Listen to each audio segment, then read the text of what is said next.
This is Off Script with Trish Glose, intimate interviews with interesting people. In front of my microphone today is Herb Quady. Hello, Mr. Quady. Hi, Trish. How are you doing? Herb Quady of Quady North and Barrel 42 Custom Winecraft. And Applegate Vineyard Management. Oh, okay. Add just one more on there. That's quite a resume. Yeah, it's. I don't know how I got myself into all this. I got in way deep, way deep. That's good. That's all right. We're going to talk a lot about wine, a lot actually, because it is your life and it has been your life for all of your life. Yeah. I mean, is that accurate to say? There is true. I did this strange little short dabbling at UC Santa Cruz where I studied politics. Mm-hmm. I actually got a degree in that. Okay. But by and large, I've been in the wine industry for a long time, and for the greater part of my life, and one way or the other. Okay. Yeah. So first of all, where are you from originally? I'm originally from Madera, California. Mm-hmm. I was born in Lodi, but I grew up in Madera, which is a small town, a farming town in just north of Fresno in the Central Valley. I know Lodi is very wine centric. Was this the town you grew up in also kind of winey? I think Lodi became more associated with smaller wineries, later on. And Madera, on the other hand, has always been in the larger commodity side of the business. A huge amount of wine grapes are grown there, but very few small wineries exist there. And then most of those are sold. Most of the small wineries are sold direct. My family's winery is one of the few that is family-owned and sells outside of the area. Okay, you were born in 1975. Yes. Sticks out for me. That's when my brother was born. Okay. 1975. So, did you have any siblings? I have a sister, Allie. She's a few years younger than me. How much younger? She was born in 79, so she's 4 years I was younger. born in 79. Okay, I'm digging this parallel universe right here. Did you guys get along? Oh, yeah, for sure. Okay, we did not. My brother would lock me out of the house in the summertime on a very frequent basis. Sorry, Robbie, but it's true. I'm calling you out right now. When you were born, your dad was not in the wine business at the time. Actually, he was. Oh, he was? Yeah, he was. His original degree was as in chemical engineering, and then he was a chemist, and he worked in a fireworks factory that made munitions during the Vietnam War. Wow. And so he had a hard time with that. My mom, she actually was an Asian studies major who worked as a buyer for May Company. They both had a hard time with their jobs, and they checked out in the 70s. My dad went back to school. He got a degree in enology, and they started the very first vintage he made was in 75. Okay. Under his own label. But he was a winemaker for a big winery, and the wines he made were things like raspberry and watermelon. Sounds delicious. Oh, absolutely. Yeah. He's very well known for those things. Okay. Yeah. I'm actually very famous for those dessert wines, right? So the first one was a port in 75. They made for Zinfandel. And then later, he started making a dessert wine from a variety called orange muscat. And he was known as the first California winemaker to make a premium dessert wine. Awesome. Go Dad. What was your dad's name? Andrew. Yeah. Andrew. And my parents are still, they are still highly involved. They're trying to retire, but they're highly involved in the business. Yeah. Can't get out of it somehow. Yeah, that's right. So let's go back a little bit. He was essentially making explosives or ammunition that were going to the Vietnam War. He was a specialist in underwater flares. So he would go develop these things, and he'd test them off the coast of Southern California.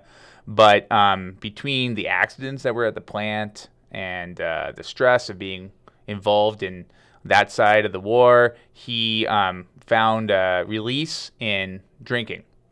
Not, in terms of straight alcoholism, but more in the enjoyment of wine. And so he got into wine and history, and he became very interested in it, and he decided he would like to be a winemaker. Was there a little bit of an internal conflict with him, too, because of his job and the state of where we were at this point? Absolutely, yeah. And I think a lot of people of his generation felt that. And that's, and many of the California wine pioneers were in the same boat one way or the other. They checked out, and they decided they wanted a better life. And I think my parents wanted a different type of life, and my dad wanted a different type of professional goal, something that would still stimulate chemistry, but what he could feel good about at the end of the day. So you just said what I was actually going to say. I think at the end of the day, we all want to feel like we've contributed something good and positive. Absolutely. And it's not necessarily a public service, but we just want to be able to say at the end of the day, I feel good about the job that I've done. Making wine is a public service. It really is. It is. I agree. Yeah. And also going back to that drinking thing, I've been talking about this with friends. I think there's a part of us that feels a little guilty when we go home and we're like, oh, I just really need a glass of wine. There's nothing wrong with that. No, there's nothing wrong with the habits and the routines that give us pleasure. Yeah. I feel the same way with making a cup of coffee and using a really nice, small batch, quality roasted grind, and then really enjoying that, right? The same thing if I'll have a cocktail and enjoying that. And it tends to have maybe a little bit of a connection with the product and a little bit of stimulus in your mind about why am I enjoying it? What makes it special? Right. Especially if it's with people and it's in moderation. It lowers your blood pressure. It kind of quiets your mind a little bit. Yeah. So we can talk about that also. So your dad starts, his background obviously being a chemist, perfect going into winemaking. He makes this first vintage. You're born, and they're like, do they go full force with winemaking? Yeah, in a sense. So the story was that, first of all, I was named after my great-grandfather, Herb. And my great-grandfather, he passed away in that same year, but he left my father a small inheritance, a few $1,000s. And he was able to use that to finance that first vintage. And he had the winery he was working at was large. A lot of the California wineries are very large. And so the smallest tank he had was like 8,000 gallons. So in order to get any sort of depth in that tank at all, he had to make at least about 1,000 cases worth. Okay. But a friend of his had encouraged him to do this, and it was a guy by the name of Quady, who had a chain of stores in the Sacramento area called Quady Brothers. And he said, if you make this port, I'll buy it. And so he made the port. He had it bottled at another friend's winery in Napa, and he told Daryl that he had the port ready, and he was expecting an order. And Daryl said, great, I'll take 10 cases. So he had another 990 to sell. Wow. So it took a little bit of time for him to run through that inventory, but he made wine again in 77 and 78 and 79, and then by 1980 he was making small batches of port, and then that was the first year he made orange muscat. Okay. But he was moonlighting. He was always a winemaker at another big winery at the time, until 1982 when he was able to leave the big winery and focus full-time on his own. And he made mostly dessert wines and ports, or? He was making all dessert wines and port. Okay. And it was interesting, through the 60s and the 70s, dessert wines were a very popular category. So being a premium dessert wine maker was a brand new thing, but it was a popular category. Right. All restaurants had them on their lists. Most people had them after dinner. So it was a good thing to get into at the time. Do you think ports and dessert wines went south somewhere and got a bad name at some point? I don't think, it's not that they got a bad name. It's just that people's tastes changed, and they've been changing. And so, a lot of people still enjoy off-dry wines. I mean, the off-dry red wine category is popular, as is whites, and Moscato is extremely popular. But people stopped drinking wine after dinner. And that happened when people started drinking maybe more wine before dinner, and especially, I think, when drunk driving laws became a bit more strict and people were more concerned about having too much. Don't have that after dinner drink. Exactly, okay. Which is responsible. So my family's winery, Quady Winery, we were able to evolve, and my father had made a Moscato, which he called Electra, in the late 80s. And as the Moscato boom happened, he was really well positioned to take advantage of that. So we went from making mostly sweet fortified dessert wines to making Moscato, which is a semi-sparkling wine that people have, honestly, in lots of different ways. You know. There's a lot of similarities between what your dad used to make and what's in your tasting room now at Quady North. Well, we have all the wines that my dad makes, or that we make at our family winery in California. So we can we have the wines before dinner and the wines after dinner and the Moscato, and then we have all the wines we make in Oregon. Okay. So between us, over the entire family, we can cover every instance. Okay. Before we move on, where does the name Quady come from? What is Yeah, it's my last name. And it comes after my first yeah, name. there you go. So all we know is that my one of my ancestors, my dad's side, he was German and he came over from Bremen. And I did a little bit of research. He was there was like Hanover, Prussia. I think that whole Central Europe area was very confusing that time, and people migrated all over the place. And but Quady is somehow Germanic, even though it doesn't sound like it. We're 10 minutes in, and the smartassness has already started. I love it. Thank you. Thank you. I appreciate it. It could have started earlier. Okay. I was trying to be polite. No, don't. Just leave politeness at the door, please. What was your childhood like then?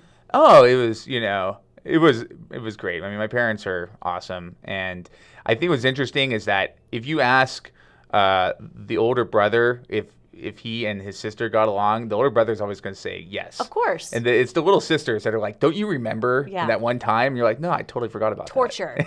You probably tortured her. Allie, right? Allie, yeah. Allie, I feel you. I feel your pain. But but my parents, my mom was a CPA, and she actually supported the winery, the family, while the winery got going. So go mom. Yeah, and then my father, was full time in the winery, and early on, he went from being the winemaker to being more and more involved in sales. So when I was really young, and let's say before 5 or 6, it was a lot of time spent at the winery as my parents would be crushing or, bottling or whatever. Once the winery got a little bit bigger and my father started doing more in sales, I was less involved like on the production side of things. But I used to work at the winery every summer, and they would give me part-time jobs that I couldn't screw up too bad. And so I think I got every job in the winery, especially on the production side. Right. Yeah. Was wine part of family life too? Absolutely, yeah. Like we would have wine every night with dinner. And you're obviously not 21 at this point in the game, but Absolutely it was not. Right. Yeah. But it was something that, and I agree with you on this. I feel like we shouldn't glorify alcohol and make it this big deal. And even studies have shown that in other countries where children have grown up with this in their life, it doesn't become an issue at 21. Yeah, when I was young, we used to have wine water. We just cut wine with water. I think orange muscat is very easy to get into at a young age. A little bit. Watch out out there. It's quite tasty. But even as a teenager, my father we would have dinner. It was always a big occasion dinner, even if it was a family, average dinner night. He'd come in, he'd prepare something. We always had a garden, and he would pick a wine from the cellar to have with dinner. And he would trade a lot with other wineries, or he would buy things that he thought were interesting. And then we'd try the wine and talk about it. That sounds amazing. Like absolutely amazing. And I think too, it strengthens the family bond as well. Yeah, it's interesting. You don't always see at the time what types of influences are important until later. But then later, you might have something that you think is instinctual, but reality, it came from something that you were exposed to when you were younger. Yeah. Was that a big deal for you looking back? Did that have an impact on you, those family meals and the wine and the garden and dad cooking? It absolutely. I think that plus some of my early jobs at the winery helped me gain kind of a broad-based understanding of the business. Okay. On the one hand, drinking wine at dinner and talking about the wines, I mean, that's a lot about sort of the intellectual side of things and the historical side of things and getting an idea of wine as in a very big picture. But working down at the family winery, that, for that you learn that, hey, man, this is about efficiency. This is about economics. You need to work with people. You need to motivate people.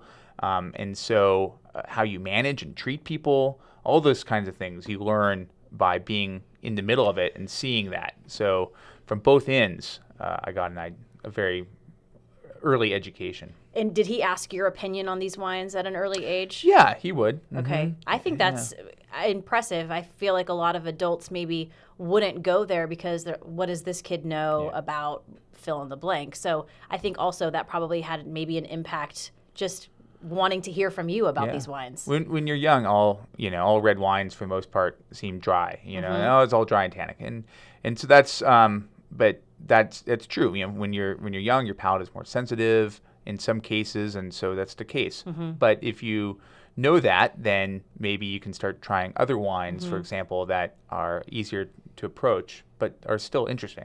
Okay. Yeah. So you obviously graduate from high school and you're moving on with your life. What's next after high school? I went to UC Santa Cruz, and when I grew up, I mean, the only industry I really knew as far as the wine industry was my family's winery, and I wanted to leave Madera, and I wanted to do something else, and I thought I was interested in history, I was a good writer, and I might be interested in politics, and so I thought I might go into maybe international diplomacy or something like that. So I studied politics at UC Santa Cruz, and I think I only visited like 2 or 3 UC campuses, and UC Santa Cruz was by far the coolest. It's really beautiful. So I was like, I'm going here, and then I'll figure out what I need to study, what they got in the catalog. All right. I'll figure it out later. Politics seems good. Let's study that.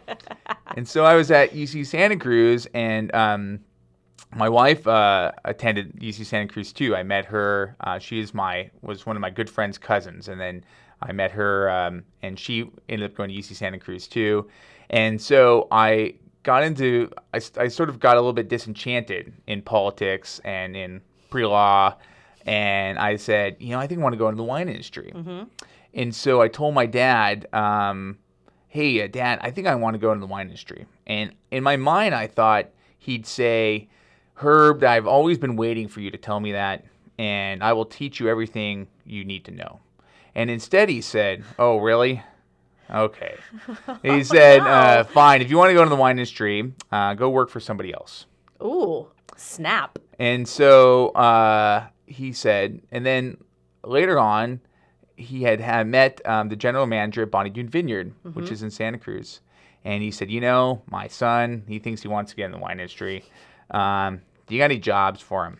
And she said, well, sure. And so she calls me up and says, do you want to work in sales or production? And I said, production. And he goes, okay. She said, all right, I'll set you up with an interview with the winemaker at our Santa Cruz facility. Okay. His name was Eric Sussman. And so I rode my bike down there. It was not very far from where I was living, which was cool. It was on the west side. Very Santa Cruz of you, Very Santa Cruz of me.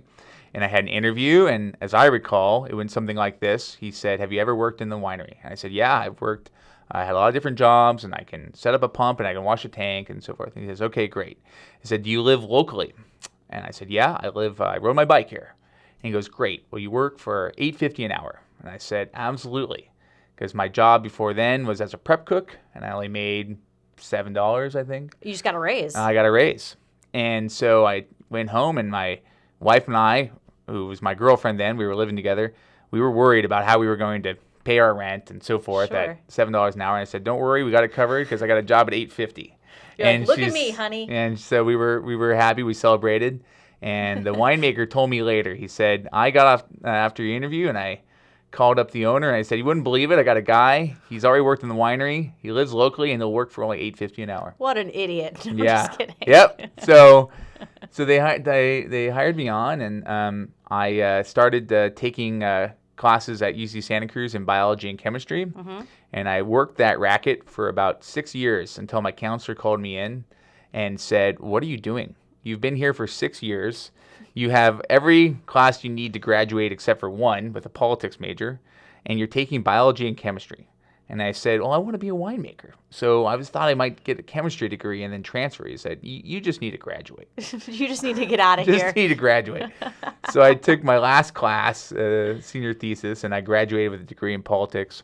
And then I started taking more biology and chemistry, and then I went back to school at Fresno and completed the program in viticulture and enology. Okay. And so from this winery you were working at, what happened next? Like, what was the next winery? Yeah, so that was Bonnie Doon Vineyard. It was a really cool winery. I mean, they were making everything. So I learned all this stuff. I learned about Rhone varieties and table wines and all this experimental and a grand theory of winemaking. My father had given me a lot of books to read. We traveled in France. We tried different wines there. And then while I was a student at Fresno State, I worked at my family's winery as assistant winemaker. Nice. Yeah. Okay. And so then I learned about how our wines are made there, and I learned a lot about winery management and production and about wine balance So overall. at this point, Dad was okay you working with him. Oh, he was still a little skeptical, but I mean, I had actually worked for another winery for a couple years and was in school, so Right. he's like, yeah, I guess this is legit. You're right. You're right. Yeah. Okay, so after that, you're assistant winemaker at the family winery. Do you move on from there? Well, so after that, I sort of looked at it in a couple ways, and I thought we had a winemaker there. He was really well established, and my ability to advance there was going to be somewhat limited. Plus, I was also really interested in table wines. So I went back to Bonnie Doon Vineyard for a harvest and was an associate winemaker there in charge of their big wines at a big facility. But we figured out that we would have a hard time sort of establishing ourselves in California. It was expensive and With table wines? in general as a family, okay, you okay. know, like how were me and I had a young daughter at that time. She was 3. How are we going to establish ourselves in California in the wine industry, in the wine country, for example? It's a little saturated. Yeah, it's saturated. It's competitive. It's saturated. And so I was looking at places to work other than Bonnie Doon, and I was looking in Sonoma and Paso Robles, and a friend of mine said, hey, there's somebody looking for a ranch manager at a new project in Southern Oregon. And so I had also answered an ad for a winemaker at Cooper Mountain. Okay. So I thought I'll go on this little trip. We'll interview here, and then we'll interview in Cooper Mountain. So I did that, and I got to Southern Oregon, and the Steels, Bill and Barbara, were starting a new project, which is now Cowhorn. Right. And they took me out there, and we had an interview, and they explained their vision, and I was so impressed that I canceled my interview at Cooper Mountain. That's always a good feeling. Yeah. It's like, this is where I'm going. This is it. And I thought Southern Oregon seemed to have so much potential here. And so What year was this? This was 2003. Okay. And to the extent that good wines were made or not made, they didn't seem to have to do with the ground, let's say, with the vineyards or the grape quality. I thought that there were sometimes some mistakes in winemaking. But then in some cases, some of the wines were very good. And very interesting and unique.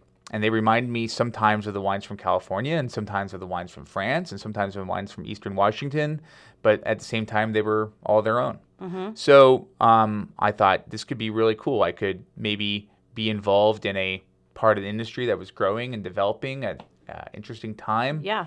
And so that's why I took the leap. At some point, too, you left Cowhorn and then went to Troon. Yep. Okay. And you were at Troon for a long time. Yeah, I was at Troon from 2004 to the end of 13. Okay. Yeah. And I specifically remember your time at Troon because of the port that you made. Yeah, The right. Insomnia. The Insomnia port, yeah. And also Druid's Fluid. Right. I've had a lot of conversations about Druid's Fluid, that it's kind of like that gateway Yeah, red wine. right, yeah. It kind of opens people up to go, oh, I do like red wine. Yeah, yeah. What did you learn from Troon that you just, I mean, was it your time at Troon that you said, I want to do this by myself on my own with my own winery? Yeah.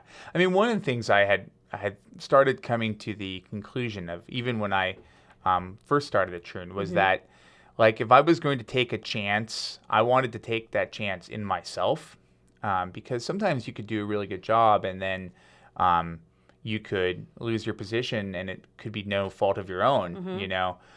So I was even starting to think about it then. So in 2006, with my parents, we started, and my wife, a new project called Quady North, and we bought some land, and my in-laws were involved as well, or still are involved. And so we had started kind of launching that little project, Quady North, relatively early on in 2006. But I think at Troon, I made a whole lot of connections with local wine growers, and I made all these observations about the climate here and what was different. Right. And adapted the winemaking style that I had learned in California to what the real conditions were here in Southern Oregon, and tried to come up with something that was maybe a new style that would work best with our climate and our fruit. Okay, so you really took on this project and wanted it to highlight and capitalize on what Southern Oregon does best. Yeah, I mean, even with the wines I made at Troon, you know, I was basically evolving. I started my year one and I said, thought, okay, if you're going to make a red wine, you need to really extract it, right? And so I crushed everything up, and I made these huge extracted red wines, which I tried one a couple months ago, 2004, tasting great now. Wow. 14 years later. Wow. But early on, they were a little tough to market, okay? Yeah. And what I realized was that our climate was already, like the skins were already thick, you know, and we don't need to extract a lot more from these grapes. They already have a lot to give. I needed to be gentle.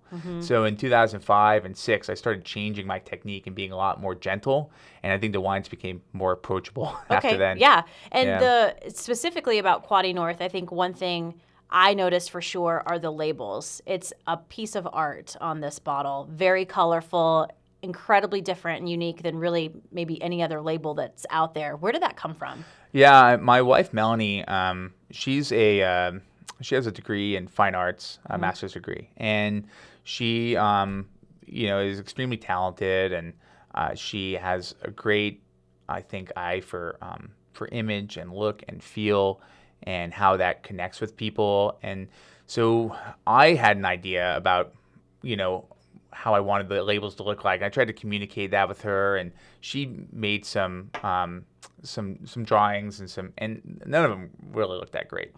And it was because I was trying to say, oh, it should look, but I didn't really have that same idea. And then she first came up with a font choice, the Quady North font choice. And it was a long sort of rectangular font choice, and it left a big label plate. And then she was interested in traditional American tattoo. And so she did this one drawing of a sparrow that she thought might be nice for the Steelhead Run Viognier, which was our first label we were going to release. And I loved it. I thought it was outstanding, and it was great. And it seemed at the same time very pretty, very cool. And I thought it made a bit of a statement. Like, the biggest thing for me was I didn't have a chateau on a hill. I mean, I had nothing that I could even put on a label and say. And also, I just didn't like that. I thought that seemed sort of pompous. And so, and every label had something to do with a bridge or an oak or a gate or Oak Ridge Gate, or something like that, right? And just in recombining here's those my names. mansion, here's my mountain, here's my vineyard. And here's the gate over the creek, up the cliff. Right. So that's why we call it Gate Cliff, or whatever, right? And so, in any case, we wanted to just break past all that and say, instead, here's an image that might give you an idea of this wine and the people behind it. And it's very tattoo-esque. It is. They are all classic American tattoos. Yeah. I wonder if anyone's looked at these labels and said, that's my tattoo. That's my next tattoo. Actually, it's been pretty cool, especially in the last couple of years. We've had a couple of people who, for one way or the other, became very attached to the rosé.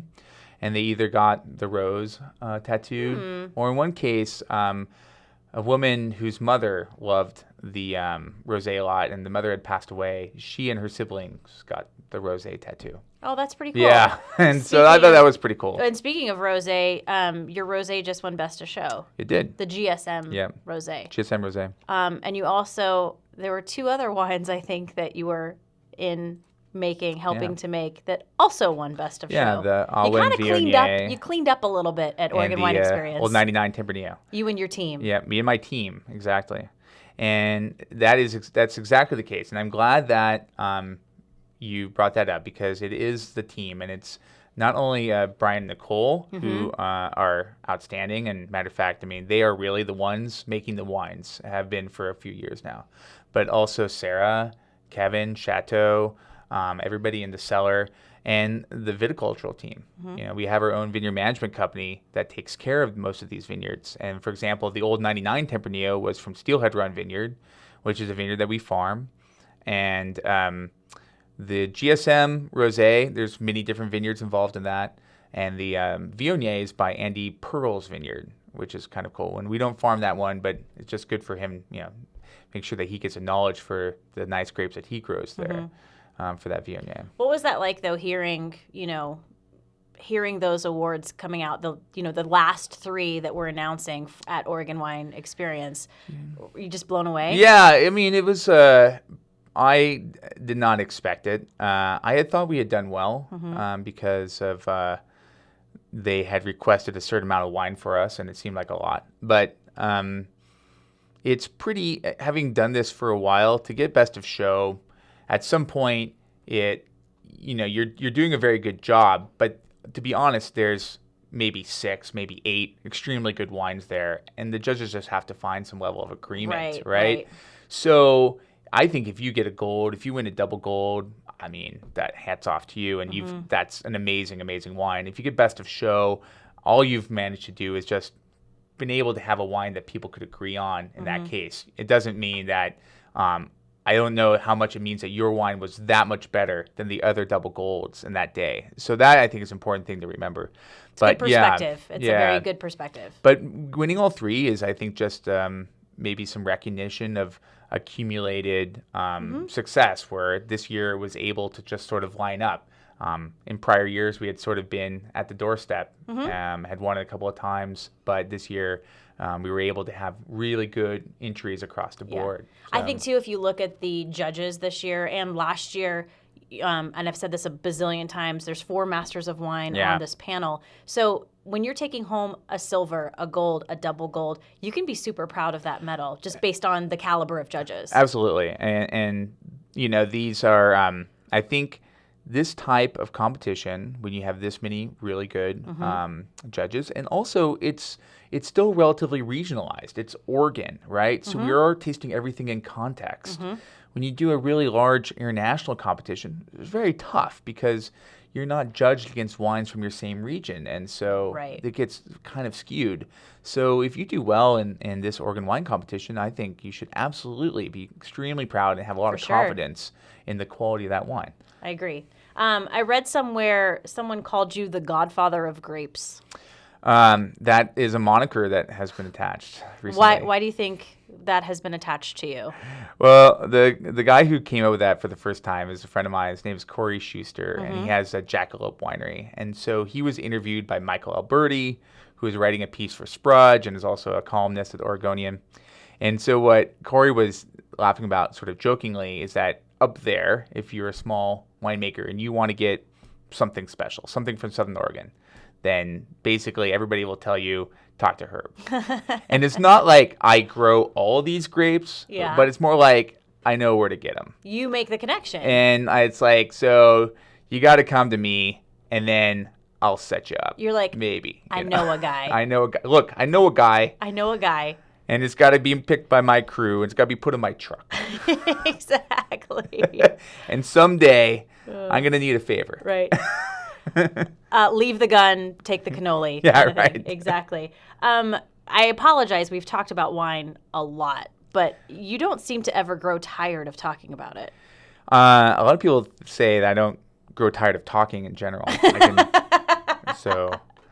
But no, I mean, wine is still my passion. It's the greatest challenge that I know of, besides trying to be a good person and a good father. I think winemaking and the wine industry holds a lot of interesting, intellectual questions, a lot of challenges. It's really fascinating. It's difficult, and I'm spent my whole life trying to learn maybe just a few things that are absolutely true. A lot of things are strong assumptions. What are the things that make you tick when it comes to the wine industry that just really, really get under your skin? Oh, that get under my skin? Yeah. I don't think Besides the dirt from the vineyard. Yeah, right. I have plenty of that. I don't think that we need to have the we need to be very careful about elitism. There's no need to try to give off any perceptions of elitism. Any advantages that somebody that you think that might gain for you, I think, are quickly outweighed by how that might make other people feel, especially people who are new to wine or Absolutely. And so that really bothers me a lot, whether it's perceived or otherwise. I think the people who have the most always have the least reason to brag, if you've noticed, right? I've met some people in the wine industry who are titans, legends, and most of them were the most approachable, easygoing, interesting people to talk with. Very true. Yeah. So that's one thing that always bothers me.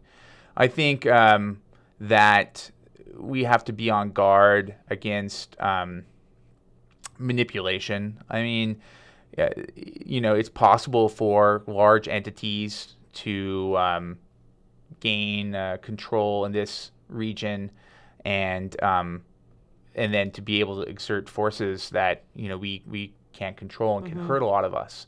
And so, we started out being a region mostly of small growers and small wineries, and now there are a lot more large wineries and large growers involved. And so in California, if certain wineries change policies or they change their whims and decide to buy one thing over another, or then they can really affect the industry. Yeah. And here it's not quite been the case until recently. And we want to stick to our roots a little bit. That's right. Yeah. Because you're right. We started out very small with very few wineries, and it's sort of blown up in the last decade. So that's a good point. And I think that's what makes Southern Oregon so special. Absolutely. Yeah. And different. And it is, I think, a defining characteristic of interesting wine regions to visit. I mean, in Oregon, I think we're very well known for a tradition of working with each other, and the wine industry in general has that. Absolutely. But it's mostly found among small growers and wineries. Our press has been very temperamental this season. Brian and I were wrenching on it yesterday. Nicole was wrenching on it on Sunday.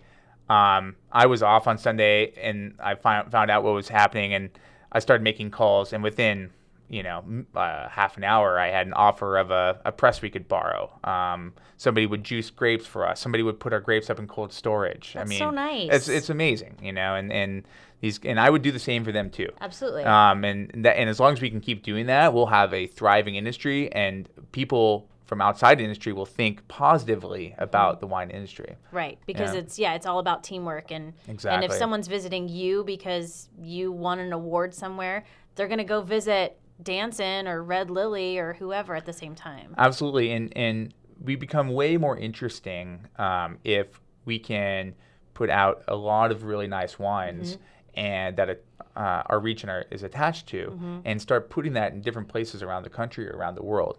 And that's really what brings people to a region. Napa Valley is sort of a one-off. I mean, there's not going to be another premium wine industry, wine region that close to a big metropolitan area. Our model should really be something more like Walla Walla, which basically put out really nice wines year after year after year, and then people from Seattle, New York, LA just started adding that as a place to visit and visiting it because of the wine industry.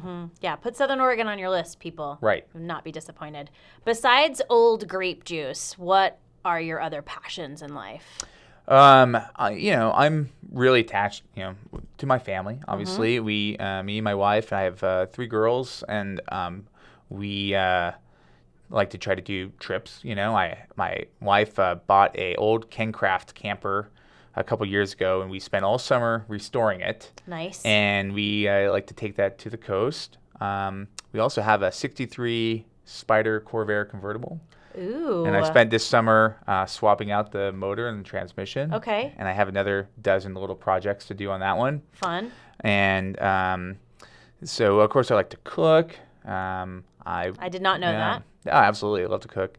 Who cooks more in your house? You or your wife? During harvest, it's my wife. Right. Yeah. You're a little busy. The rest of the year, I like to try to make dinner at least. What's your signature thing? Like, what do you make just that's really good?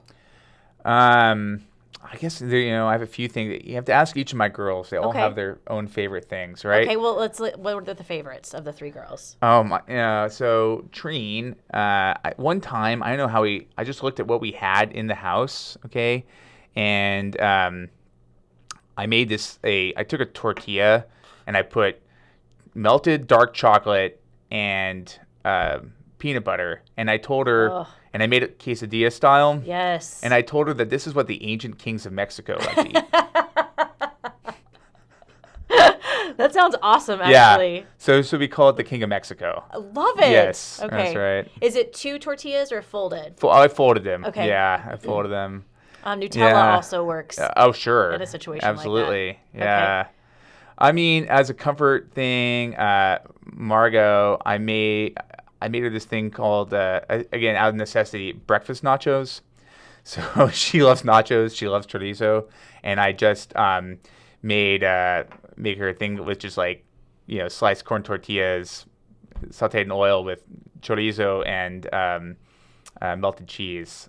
And Yum. I don't know if she'll say that's my absolute favorite thing, but it's like the thing that I make for her. Right. Is Margot the oldest? Yeah, she's the second oldest. Oh, okay. Yeah. So Trine is my sort of adopted daughter. She was my Margot's really good friend growing up, and she has spent a ton of time in my household, and so I call her my older daughter, and Aww. she's a student at Portland State. Oh, I love that. Yeah.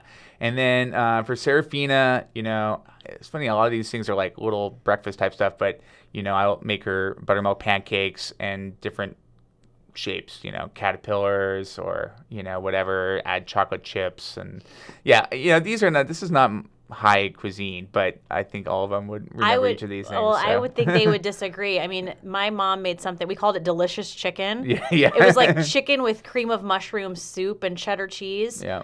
I crave that sometimes. That sounds really good. I just want it. Melanie makes tuna casserole, which everybody just dies for. Yeah, I just think there's these things that it doesn't matter how fancy it is, but you love it and it's fancy to you. Absolutely. So, yeah. And so Margot, she was at a tasting, I think, with you. Yep. Is this her path, you think?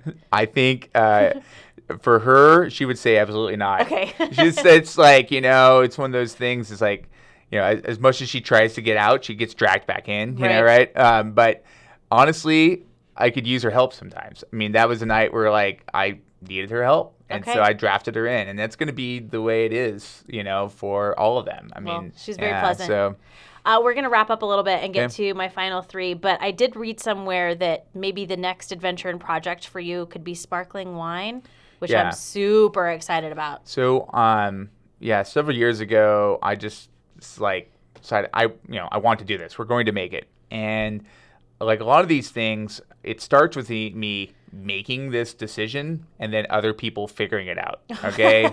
And so that was really the case with the cans, and it was the case with a lot of things. And it's called that management style. But in any case, Nicole primarily has really been instrumental in the sparkling program. I mean, she's sort of owning that program and keeping it all together.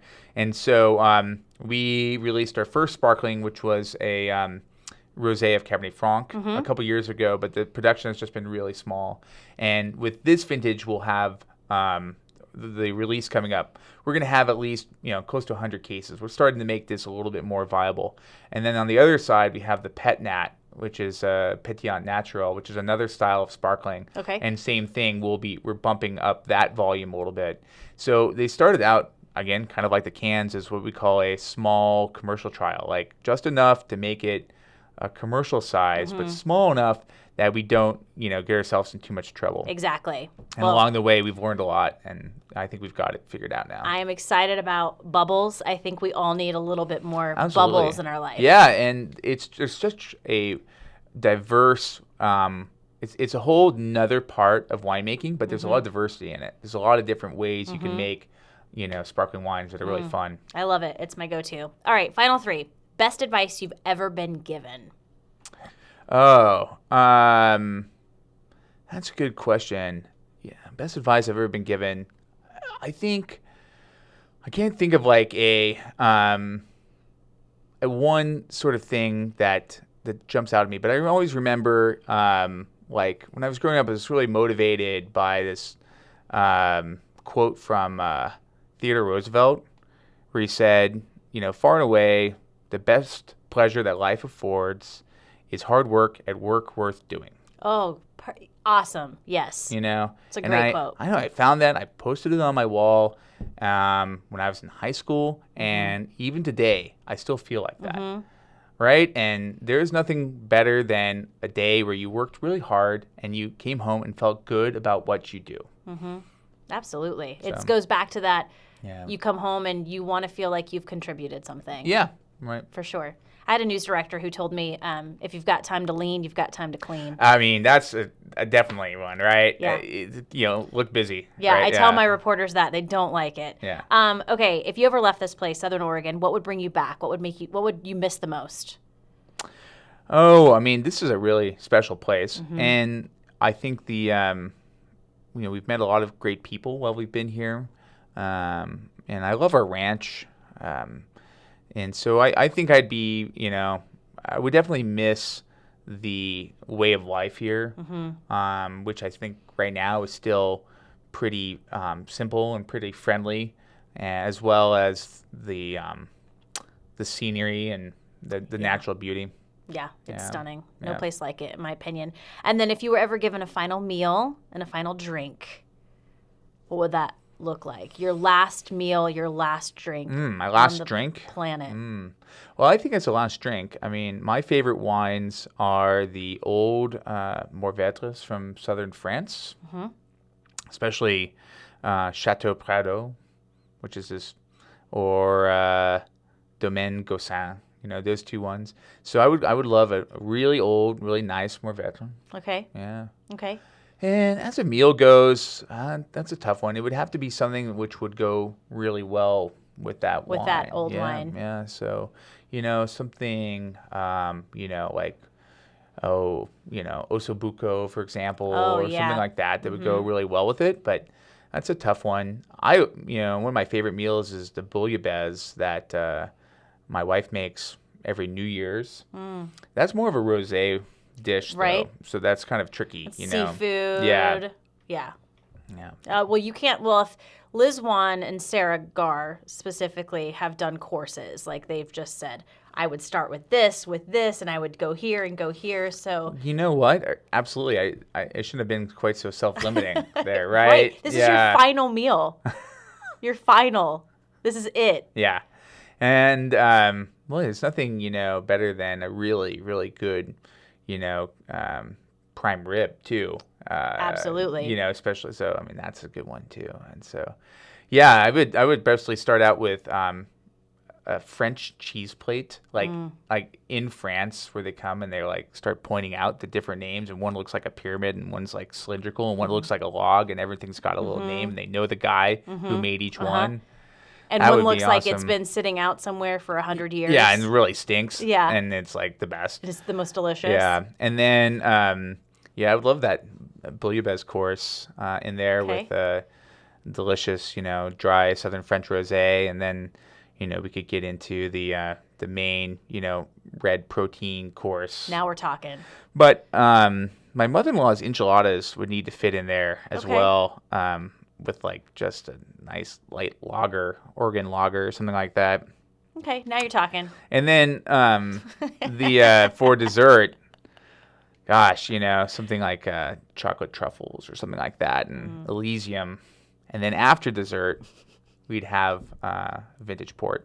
Okay. With blue cheese again. Perfect. Yeah. I feel so much better about this question and your answer now.